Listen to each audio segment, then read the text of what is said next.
Vía Pública.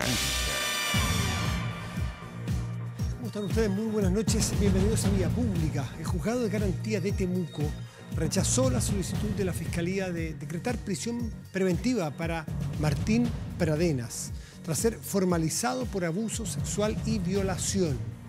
El imputado deberá cumplir con arresto domiciliario total, arraigo nacional y prohibición de acercarse a las víctimas por un plazo de 120 días, tiempo que durará la investigación antes del juicio oral en contra del acusado.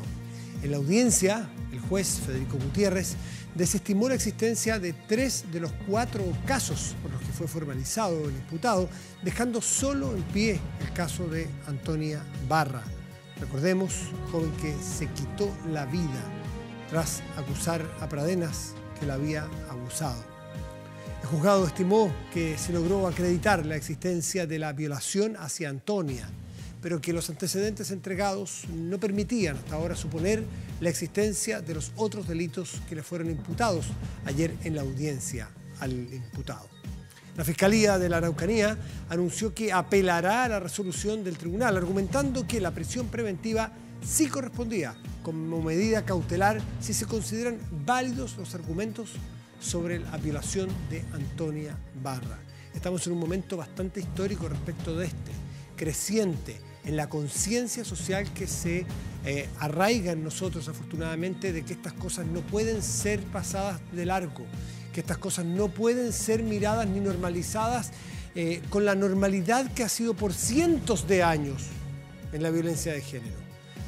Hay riesgos de que pueda eventualmente en algún caso cometerse un error, sí, y eso el Estado de Derecho tiene que funcionar, sí, pero ojo con también inhibir la acción colectiva de muchas mujeres, que esa acción colectiva de muchas mujeres fundamentalmente ha permitido que tengamos un cambio en la comprensión de este fenómeno, que por cientos, si no miles de años, han permitido, han ocultado, han silenciado tremendas humillaciones y tremendas violencias en contra de la mujer, solo por ser mujer, que en el campo de acción o de mentalidad de un hombre es tan difícil de entender. No nos queda más que empatizar, cuidar el Estado de Derecho, que duda cabe, pero cuidado con que sea un trade-off entre Estado de Derecho y silenciar o no comprender la acción colectiva de reivindicación de las mujeres como género a ser respetadas como los hombres son respetados, como los seres humanos tienen que ser respetados. De hecho, hay una cosa que es notable y que estamos cambiando en algo interesante. Usted sabe que ayer a la página del Poder Judicial cerca de 1 millón de personas entraron a ver esto. El caso de Antonia Barra marca, ojalá, un antes y un después en la comprensión, en la legislación, en la inhibición de actos de violencia, pero es interesante lo que se está generando intergeneracionalmente. Están las redes sociales comentando, viralizando comentarios, es decir, hay muchísima conciencia. No miremos a huevo lo que está pasando. Hay muchos que les cuesta mirar esto porque es un cambio cultural, pero agradezcámoslo porque está dentro de nuestra actualidad, que está tan llena de otros temas. Nos hemos dado un espacio para tocar el tema en nombre de Antonia Barra, que ya no está con nosotros porque se suicidó, porque sentía que no iba a ser escuchada, porque sentía que a lo mejor vergüenza, cuando ella era la víctima, no la victimaria. Por lo tanto, creo que es un día bien histórico, un juicio bien histórico y muy interesante que nos permite reflexionar. ¿Nos vamos a la mesa de conversación? Y en la mesa de conversación, bueno, nos vamos al Congreso Nacional, porque allí están pasando cosas muy relevantes, votaciones en particular del proyecto de reforma constitucional, iba a decir proyecto de ley, pero no es un proyecto de ley. Justamente, parte de la polémica es que es un proyecto de reforma constitucional que ya fue aprobado en la Cámara de Diputados, ya fue aprobado en el Senado. En general, se está votando en particular. Kevin Felgueras, ¿cómo estás, Kevin? Buenas noches. ¿Cómo estás, Matías? 9 grados de temperatura hay en Valparaíso, hace frío afuera, acá en los pasillos del Senado, pero la discusión estuvo con alta temperatura al interior de la sala del Senado, donde a eso de las 9:30 se aprobó en general este proyecto de retiro de fondos de pensiones. Voy a detallarte en un ratito más qué es lo que se está votando ahora, qué es lo que ya se aprobó, por qué hay un tercer trámite constitucional, pero para evitar que se nos muera de frío, vamos a hablar de inmediato con la presidenta de la UDI, Jacqueline Van Rysselberghe. Senadora, muchas gracias por hablar con nosotros. De inmediato le pregunto qué le parece que ya se haya aprobado, que pase al tercer trámite constitucional y que lo más probable, mañana sea ley de la República este retiro de fondos. Muy buenas noches. Hola, ¿qué tal? Buenas noches. Bueno, la verdad que no es sorpresa, ya esto ya se sabía y también se sabe que mañana lo más probable es que vaya a aprobarse de manera bastante express. ¿Qué es lo que nos parece a nosotros? Yo creo que sigo pensando que es una mala política pública. La gente piensa que esto lo va a poder sacar al tiro, no es cierto. Esto se va a demorar 2 o 3 meses en que puedan tener esas plata. Además, tal como se ha dicho, hay cerca de 800.000 personas que van a sacar menos de 100.000 pesos, que están convencidas que van a poder sacar 1 millón. Y además lo van a poder sacar en 2 cuotas. Hay cerca de 400.000 personas, menos de 200.000 pesos. Y cerca de 800 otras mil personas adicionales que van a sacar menos de 500.000 pesos. Y lo que está ofreciendo el gobierno son un bono que no afecta la pensión, que no tienen que devolver, de 500.000 pesos. Entonces uno dice, bueno, acá la verdad es que esto puede sonar atractivo, pero no solo no necesariamente ayuda, sino que además tiene una serie de externalidades negativas como impactar en las pensiones.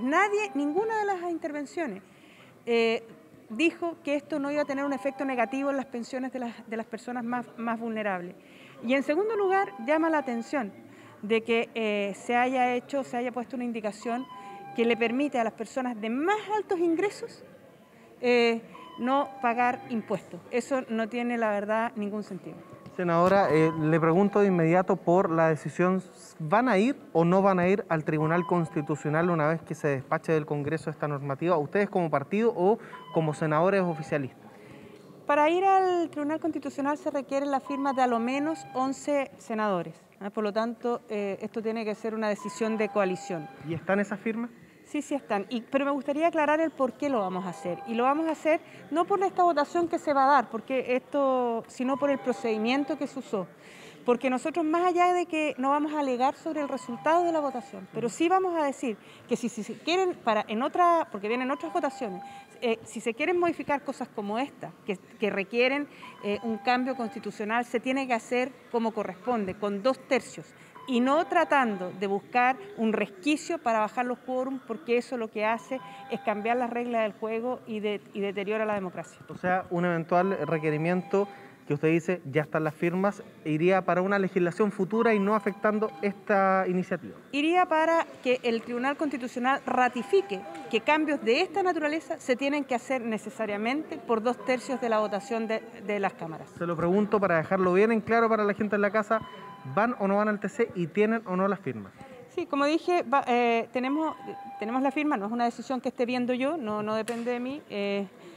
Pero como digo, lo más probable es que sí, y por el mecanismo, porque de verdad nosotros creemos que si nosotros queremos que este país se ponga de pie, que haya reactivación, que podamos generar empleos, tiene que haber estabilidad, y para eso no podemos estar cambiando las reglas del juego a través de resquicios legales que se están impulsando. Senadora Van Rysselberghe, durante esta jornada además se conoció una determinación, el CERVEL acogió una denuncia del diputado Gabriel Silver en torno a una eventual orden de partido que se habría dado por la decisión de pasar al Tribunal Supremo a aquellos que votaran a favor de esta iniciativa.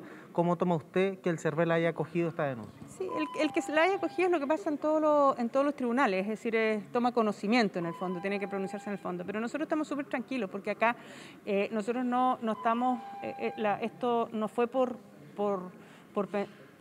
lo que votaron, sino por haber apoyado este resquicio legal.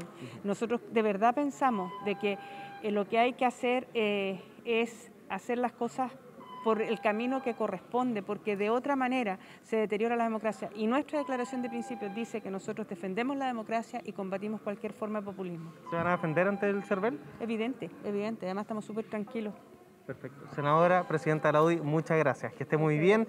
Entonces, Matías, dejar en claro, se aprobó en general hace un rato esta normativa y ahora se está votando en particular. Ya se aprobaron 2 incisos, lo que implica que ya hay un tercer trámite asegurado en la jornada de mañana. A eso de las 10 de la mañana está citada la Cámara de Diputados, donde estaremos, por cierto, con equipo completo de TVN, con Poirot Escobedo y también Nelson Palma, Patricio Guerrero y Alfonso Contreras, para llevarle esos detalles de eventualmente la última votación de este proyecto de ley antes que salga del Congreso Nacional. Kevin, dame un segundo.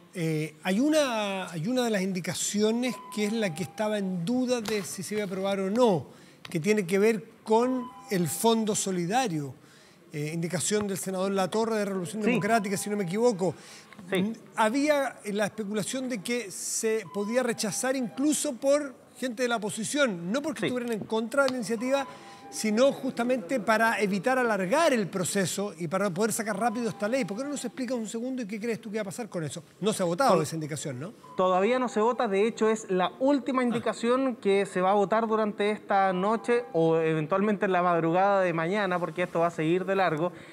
Queda un rato todavía del debate, y con respecto a este Fondo Solidario Colectivo es algo que ya se había planteado en el primer trámite constitucional, la idea de que el Estado y los empleadores a través de este fondo puedan ir devolviendo o al menos financiar de cierta manera las pensiones que se vean afectadas por el retiro de este 10%. Esa es más o menos la explicación técnica. Devolverlo a un fondo, no a las cuentas individuales. Efectivamente, para poder subsidiar de cierta manera las pensiones que se vean afectadas en el futuro, de manera progresiva, por cierto. ¿Qué va a pasar con esa votación? Lo más seguro, Matías, es que no se logre reponer este fondo, que se caiga esa indicación, entendiendo que se requiere de 26 votos y en el oficialismo no hay respaldo para eso. Lo que tú decías, que algunos parlamentarios de oposición pudiesen rechazar, efectivamente, la idea de algunos, como Juan Pablo Letelier, Guido Girardi, era rechazar todas las indicaciones para que este proyecto se fuera a ley durante esta misma jornada, pero no existió el ánimo para aquello, así que lo más seguro es que la oposición se cuadre en torno a esto y posteriormente sea aprobado por la Cámara de Diputados, pero sin el fondo colectivo, Matías. Muy bien, Kevin Felgueras, muy buenas noches, gracias. Chao, buenas noches. Buenas noches. Bueno, y vamos a profundizar sobre este tema en materias más bien técnicas y tomamos contacto con Alejandro Ferreiro, que es ex superintendente de pensiones. Alejandro, buenas noches, gracias por recibirnos. Buenas noches, Matías, un gusto. Igualmente, pues bueno, te tocó estar como regulador en algún momento de esta industria hace unos años ya. Eres conocedor de esta industria. ¿Qué te parece desde el punto de vista técnico lo que está pasando? Algunos dicen, bueno, esto ya está. Escuchaba una frase que interesante del ministro Briones, algo como está perdida esta elección, esta votación en el fondo, lo dijo Alvarado también. Hay que ver cómo se afronta lo que viene, porque la patria no se cae, el mundo no se extingue. Hay que ver fórmulas para salir lo mejor parado posible para todos. ¿Cómo es la mejor forma de salir y cómo ves el proyecto? A ver, yo he sido crítico respecto a este proyecto. Creo que va en contra del objetivo de mejorar pensiones. Tiene un beneficio tributario que es claramente regresivo.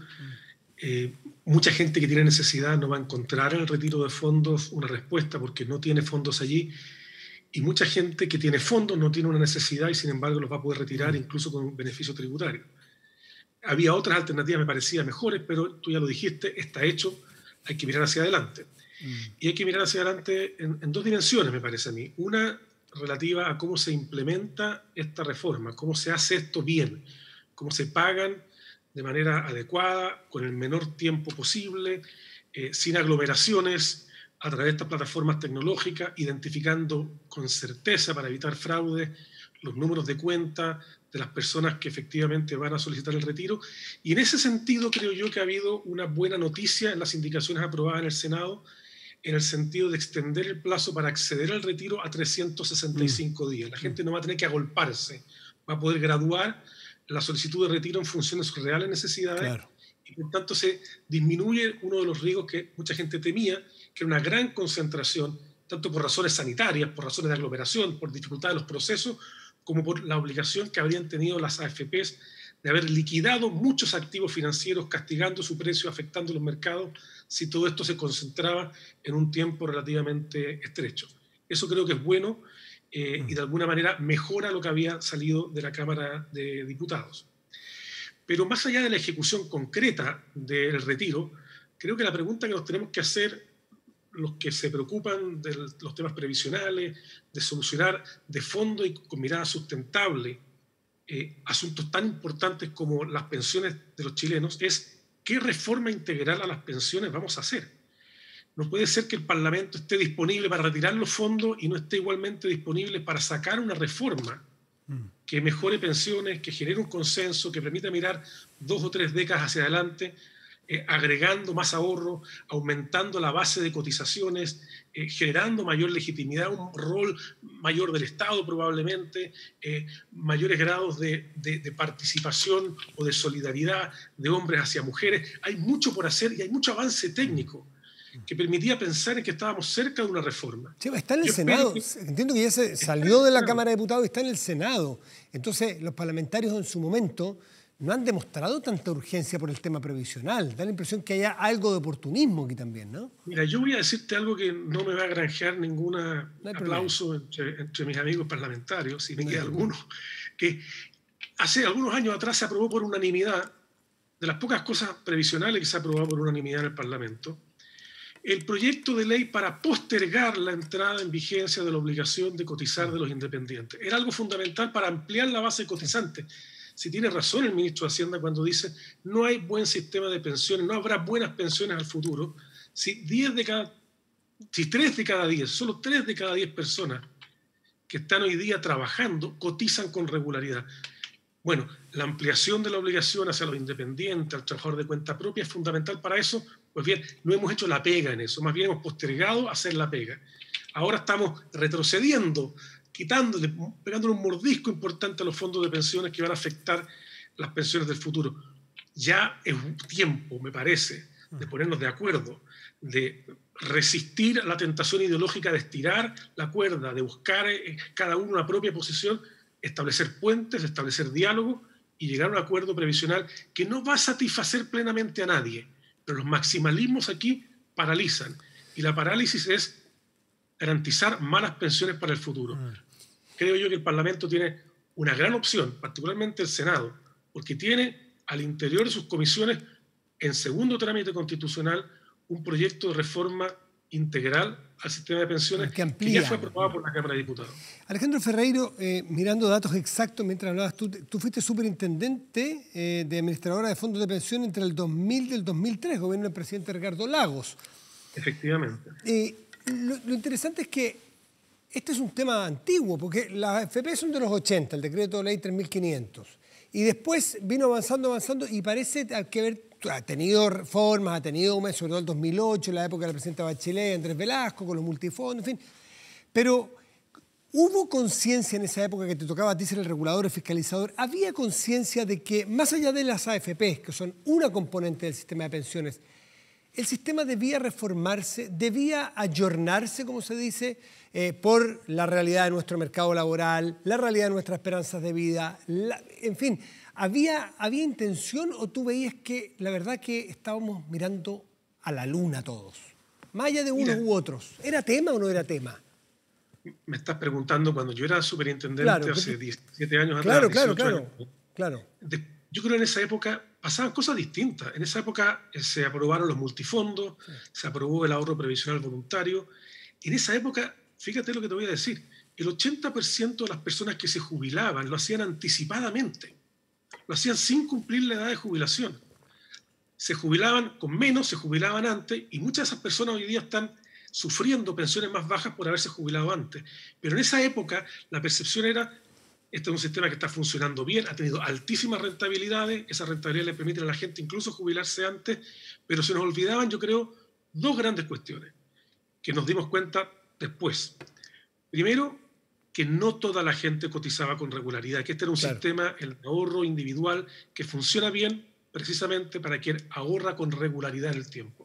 Y esos son muy pocos, probablemente el 25, el 30% tiene Alejandro, discúlpame, una historia continua. Es que tu testimonio es súper importante porque estamos hablando del año 2000 a 2003 y tú me dices, no teníamos conciencia como sociedad, como aparato político, como regulador, como gobierno, como oposición en su momento, de que había estaba como las termitas, que las termitas habían entrado a la casa y que en algún momento se podía desmoronar esto. No había sensación de la importancia de que hubiese cotizaciones regulares y no estas lagunas que han producido los problemas. ¿No era tema? Mira, yo creo que era un tema insuficientemente advertido y que no concitó la preocupación que merecía, pero déjame ponerlo en perspectiva. Ya. En general, estamos aquí hablando de un sistema contributivo, un sistema que se financia con el esfuerzo de ahorro de las personas. En el sistema antiguo, el sistema de las cajas, si tú no tenías 15 o 20 años según la caja, no es que tuvieras una mala pensión, Huevo. simplemente no tenías derecho a pensión alguna. En el sistema de caja del Seguro Social tenías que tener 800 semanas, que son 15,6 años de cotizaciones para acceder a una pensión. Entonces, lo que hoy día vemos como malas pensiones o pensiones miserables por haber ahorrado poco, cotizado poco, en el sistema anterior era incluso peor. Era gente que no tenía pensión alguna y tenía que postular eventualmente una pensión asistencial si estaba en una situación de pobreza extrema. Entonces, claro, la cobertura del sistema previsional de AFP depende de la frecuencia de las cotizaciones y esa ha sido muy inferior. Pensábamos que íbamos a formalizar más la economía, pero en los últimos años lo que hemos visto más bien es lo contrario.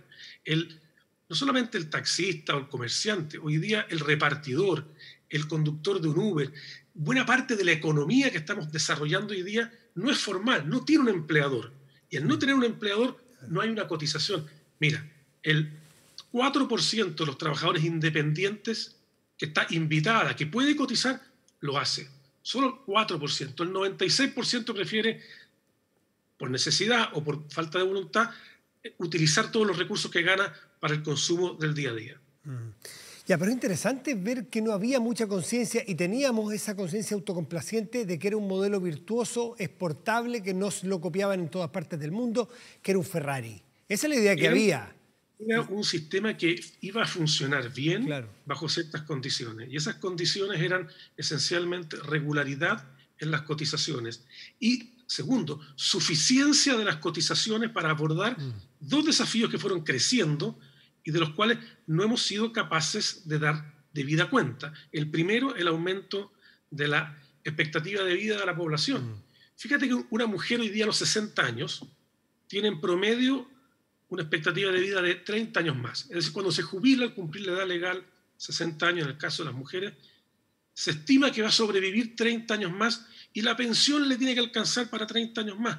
Y esa mujer ha cotizado en promedio 12 años de toda su vida activa, 12 años solamente. Calcula tú con 12 años de cotizaciones al 10%, un año punto 2 de ingreso para financiar 30 años. Imposible. No dan las matemáticas. Y nos pasamos películas, no nos hicimos cargo de que había que aumentar la edad, primero, aumentar la tasa de cotización por el tema de longevidad y también por la caída que estábamos percibiendo de la rentabilidad en los mercados internacionales de instrumentos financieros.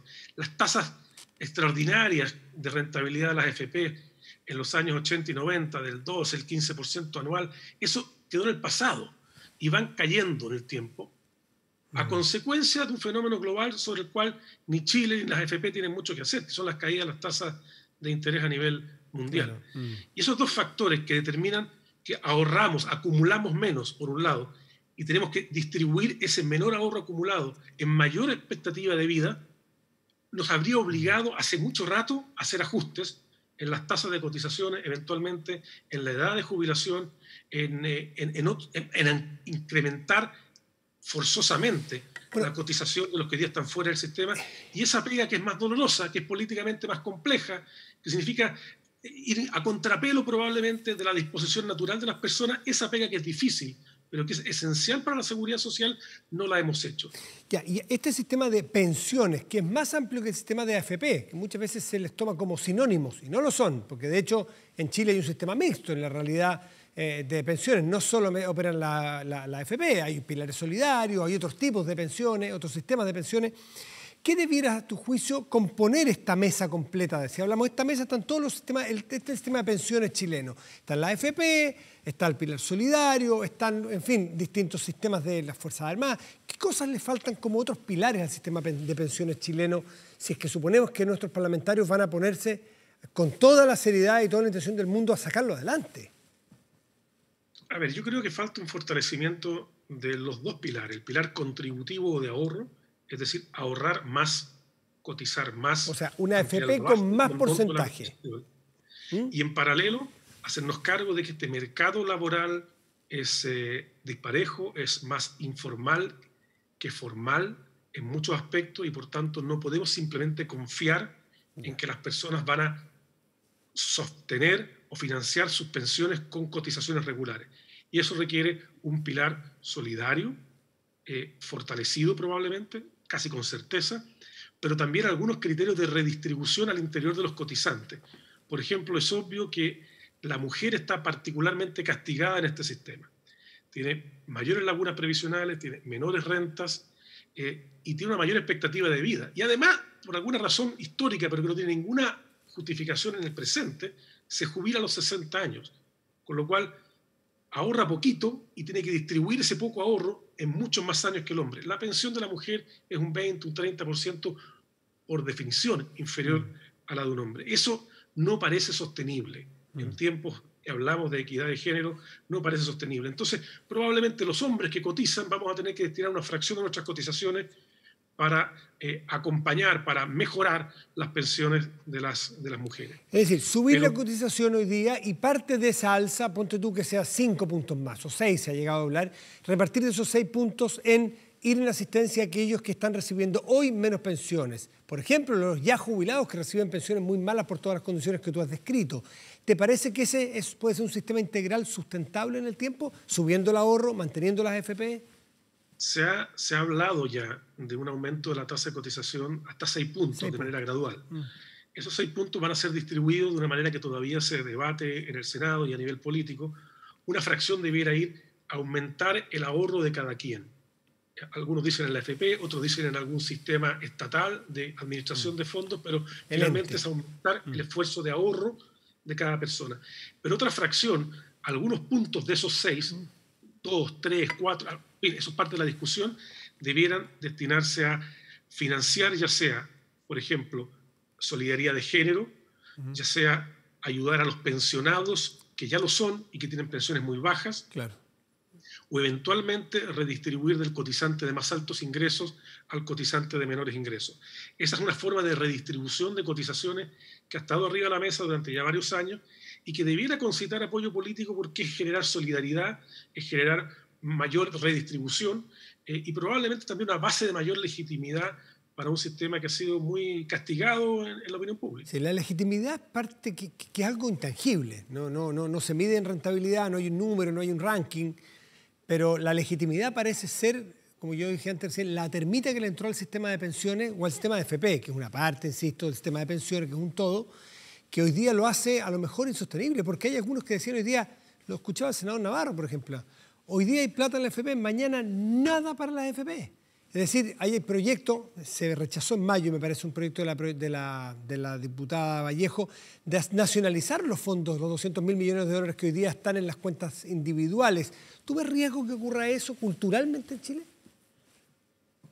Mira, yo creo que aquí se ha producido un fenómeno curioso con este retiro de fondos. Se ha reafirmado al extremo quizás el carácter de propiedad individual. Siempre ha pertenecido a cada cotizante, pero con una finalidad específica orientada a la pensión. Hoy día esa propiedad se tangibiliza en la posibilidad de retirar y disponer de un 10% de su fondo o de un monto parecido. Entonces creo difícil argumentar de nacionalizaciones. Me parecería que la opinión pública lo entendería claramente como una expropiación de lo que es propio de cada uno de los 10 millones de inscritos que tienen cuentas en su sistema. Uno puede discutir hacia adelante, pero pensar en la expropiación de los fondos actuales me parecería bien difícil de justificar y políticamente bastante inviable. Pero si hay un porcentaje, si hay 2 millones de chilenos que, aprobada esta ley, retiran sus recursos y muchos de ellos se quedan sin nada, o sea, dejan en rigor de pertenecer al sistema de AFP, el sistema de AFP va a ir justamente corriéndose al sector de los más pudientes, el sector de la sociedad que más recursos tiene. Entonces, si es que estaba repartida en toda la sociedad, tú puedes decir, bueno, el sentido común es que cada persona defienda lo suyo, pero si empieza a ser solo de un grupo, porque ya muchos se salieron, va a ser visto como a lo mejor para algunos, como bueno, entonces no Sí, me afecta a mí. Entonces, no sé si me entiendes, ya no va a ser tan representativo la AFP de todos los chilenos. Bueno, yo creo que la gente además confunde AFP con sus cuentas, AFP con fondos de pensiones. La AFP tiene mala imagen, y tienen mala imagen porque se percibe que administran recursos, que probablemente lo han hecho bien, y yo creo que lo han hecho bien en la administración de los recursos, en la obtención de rentabilidad, en la recaudación de lo que les corresponde, en las cobranzas, etcétera. Pero la gente percibe que las pensiones son bajas y no es capaz de discernir bien la razón de por qué las pensiones son bajas. Y son las que hemos dicho, Sí. hemos ahorrado poco, aumentado la expectativa de vida, no hemos hecho la pega en corregir esos factores, y lo que la gente percibe, y no percibe mucho más allá, pero es explicable que lo haga, es que el sistema de AFP me paga malas pensiones, punto. Ahí termina el análisis. Entonces, obviamente, un sistema deslegitimado, en cuanto, creo yo, fundamentalmente, no ha podido satisfacer la expectativa social y ciudadana de pensiones suficientes. Las causas, sin embargo, no están en eliminar la AFP, no tiene que ver con la AFP tanto. Y por tanto, el no más AFP es una consigna que no apunta a las causas de fondo. Y por tanto, ayuda a desviar la atención de las causas de fondo y en tal sentido es distorsionador. El verdadero problema es lo que hablamos. Poco ahorro para la expectativa de vida de la población, y eso se corrige haciendo la pega, no eludiendo la pega ni buscando chivos expiatorios. Por último, Alejandro, si muchos responsabilizan a la AFP, que no era su pega fundamental, pero que no supieron sociabilizar, no supieron hacer pedagogía de pensiones en general, entonces no tienen legitimidad hoy día, no están enraizados en la sociedad chilena. Eso por una parte, pero ¿tú crees que hay algo que revisar en profundidad, por ejemplo, al cobro, al costo en la administración? ¿Qué te parece si ahí hay algo que hacer? En las comisiones, en el tipo de comisiones, no solo en el costo, sino que en el tipo de comisiones que está cobrando. Se habla mucho también de la sociabilización de las pérdidas de las AFP o de los fondos, y que la AFP también las hagan. ¿Ese tipo de cosas te parece que hay regulaciones que mejorar? Yo creo que hay afinamiento de tuerca que se puede seguir haciendo. Perdón, y si hay competencia, de eso te quería agregar, y si crees que hay suficiente competencia en ese mercado. Yo creo que es posible que la haya más, y creo que puede haber competencia de entidades de otro tipo que no persigan fines de lucro. Creo que sería bueno que se instalaran AFPs que no persigan fines de lucro, que sean cooperativas, incluso que en paralelo al sistema de AFP de administración privada exista eventualmente una AFP estatal o un órgano estatal, que lo llamaremos de otra manera, que se encargue de recaudar, que pueda administrar fondos y que en paralelo eventualmente compita. Yo creo que hay mucha gente que no quiere a la AFP, pero hay mucha gente también que confía en la AFP. Y por tanto es razonable que en un modelo de largo plazo podamos tener quizás a 5 años más en paralelo una opción de que la administración de mi ahorro la haga o una AFP o una entidad estatal, sin perjuicio de las formas de solidaridad que debieran ser obviamente aplicables por parejo a ambos esquemas de ahorro. Yo creo que eso podría ayudar. Pero, por ejemplo, el tema de las comisiones, yo diría dos cosas.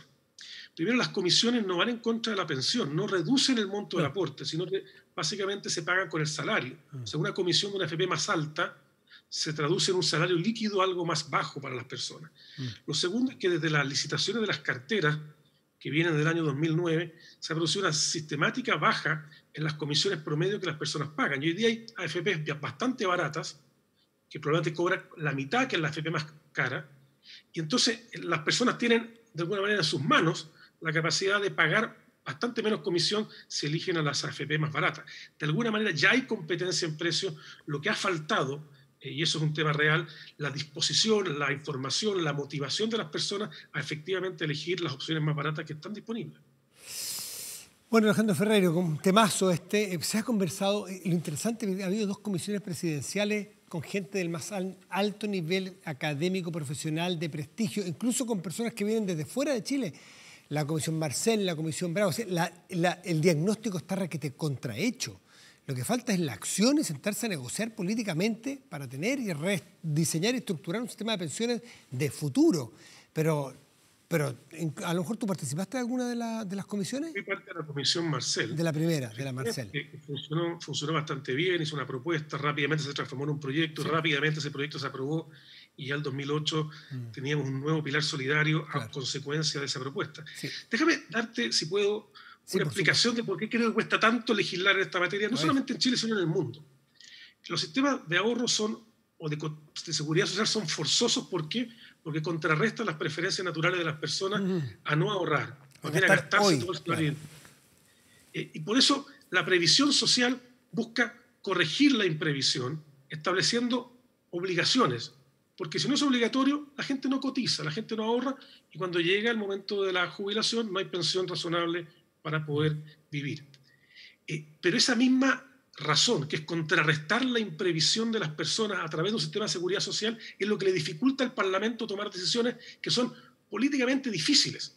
Porque subir la edad de jubilación, aumentar la tasa de cotización, forzar al taxista, al colectivero que no ha cotizado nunca a meterse al sistema para poder autofinanciar sus pensiones futuras de alguna manera, todo eso es complejo políticamente. No hay votos en el esfuerzo de ahorro. Hay votos con las pensiones, pero no con el esfuerzo para construir buenas pensiones. Pero entonces se da la paradoja. ¿Cómo vamos a tener pensiones si no somos capaces de hacer el esfuerzo para construirlas? Alejandro Ferreiro, muchísimas gracias por tu tiempo esta noche aquí en Vía Pública. Que te vaya muy bien. Muchas gracias. Chao, chao, gracias. Hacemos una pausa y volvemos en Vía Pública. Espérenos.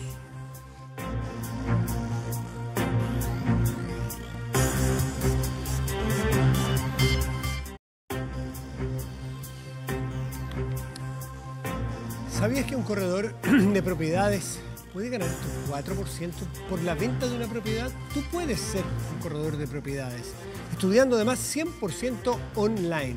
Colegio Inmobiliario te invita a su programa especial de capacitación.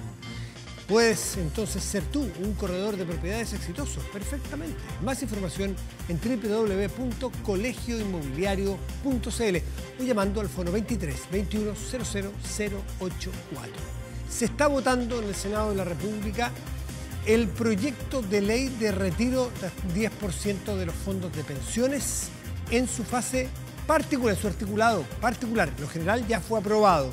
A ver si conectamos con la señal del Senado para ver cómo se está argumentando y votando. Me parece que es el senador Girardi. Institución de seguridad social en el mundo. ¿Qué queremos nosotros? Un nuevo sistema que tenga solidaridad, que sea mixto, que tenga aporte del empleador de 6 puntos al menos, que tenga un mayor aporte fiscal, pero sobre todo que no esté manejado por esta industria, que sea una institución sin fines de lucro, ojalá una institución seria, equivalente al Banco Central, que administre esto con una lógica de seguridad social, no con una lógica de mercado, no con una lógica de ganancias para ellos, no con una lógica donde todos los chilenos, cuando pierden los fondos, ellos siguen ganando.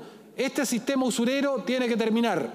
Y es por eso, Presidenta, que si bien la idea del Fondo Solidario puede haber sido presentada con, yo diría, una buena intención, lo que hace es mantener este sistema intocado, es mantener este sistema. Vamos a una reforma ya. La propia derecha ha dicho que le interesa que mejoren las pensiones.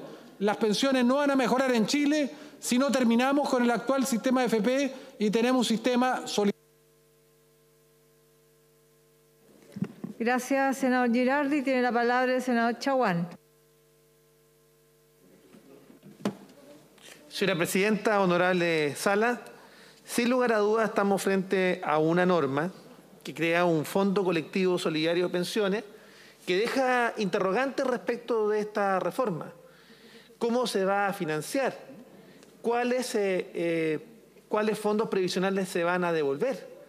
Y en definitiva, esto es lo que hace fundamentalmente regresivo este proyecto. Del mismo modo, esto requiere ciertamente iniciativa exclusiva del Ejecutivo e incide en materias de seguridad social como el resto del proyecto. Del mismo modo, señora Presidenta, la invitación que yo quiero hacer al Gobierno es también que esto sea una oportunidad. Y esta sea una oportunidad para avanzar en la reforma previsional que todos queremos. Nosotros hemos propuesto un cúmulo de principios en los cuales se podría avanzar para un sistema mucho más equitativo y que en definitiva nos permiten, por ejemplo, avanzar en las tablas de mortalidad. La hemos presentado junto con la senadora Jimena Rincón, nos reunimos con la ministra del Trabajo y Previsión Social, con el subsecretario, con el ministro de Hacienda y se generó una comisión técnica en la subsecretaría de Previsión Social. Temas que hice en relación, vuelvo a insistir, con las tablas de mortalidad. Tenemos un tema que podemos abordar y Otro tema dice relación con la creación de un fondo F para aquellas personas que estén próximas a jubilar. Y eso permitiría efectivamente tener un fondo exclusivamente con renta fija o establecer, por ejemplo, la regulación que impida los cambios de fondo o temas que dicen relación fundamentalmente para que los cobros de comisiones sean de las administradoras de fondos de pensiones sean contingentes al incremento de los fondos de los trabajadores. Eso entre otras materias en las cuales hay amplio consenso y podemos avanzar justamente para poder establecer un sistema mucho más justo, equitativo en esta administración de los fondos de los trabajadores, porque pertenecen a los trabajadores. Y por tanto, señora presidenta, yo voy a votar en contra de este proyecto porque claramente requiere ser financiado, requiere recursos del Estado y además recursos fiscales y además claramente requiere además debe ser parte de una reforma mucho más integral. Por tanto, señora presidenta, voto en contra de esta indicación.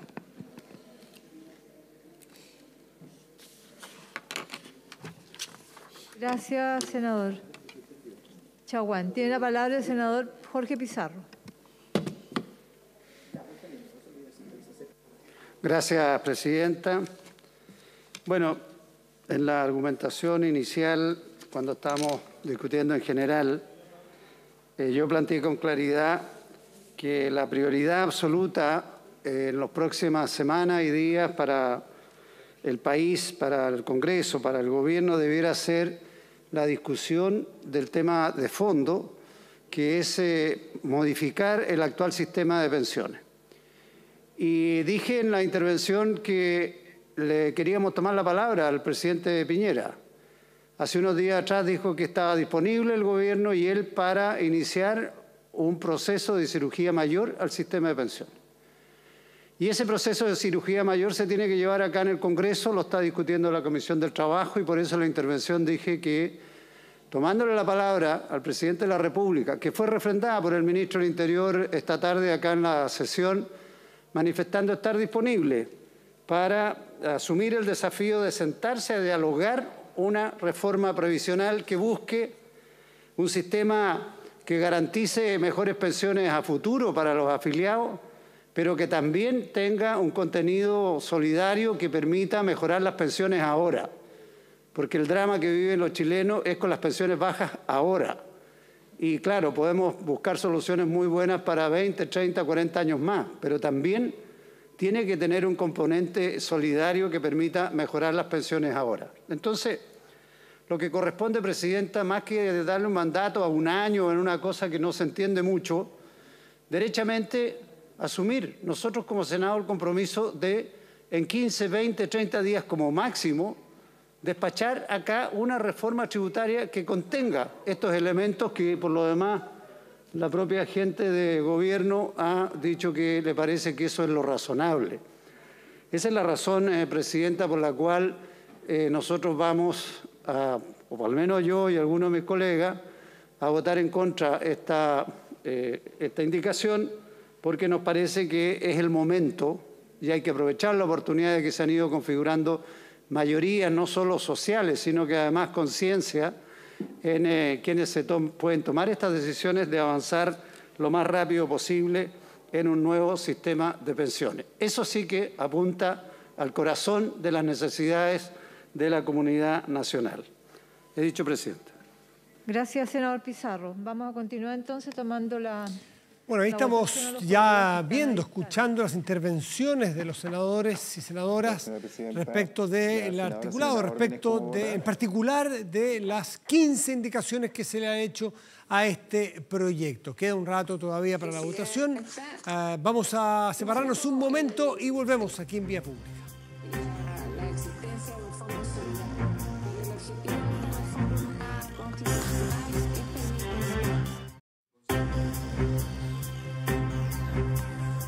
La crisis sanitaria y el desafío de educación a distancia están afectando el bienestar socioemocional de las comunidades educativas. CELCLAS es una plataforma educativa de aprendizaje socioemocional que ofrece actividades, contenidos y herramientas para gestionar convivencia, de educadores, estudiantes y sus familias. Más información en www.webclass.com, líder en tecnología. Los invito a la pantalla y revisamos con qué noticia está encabezando este momento nuestro portal 24horas.cl, uno de los portales de noticias más vistos de Chile.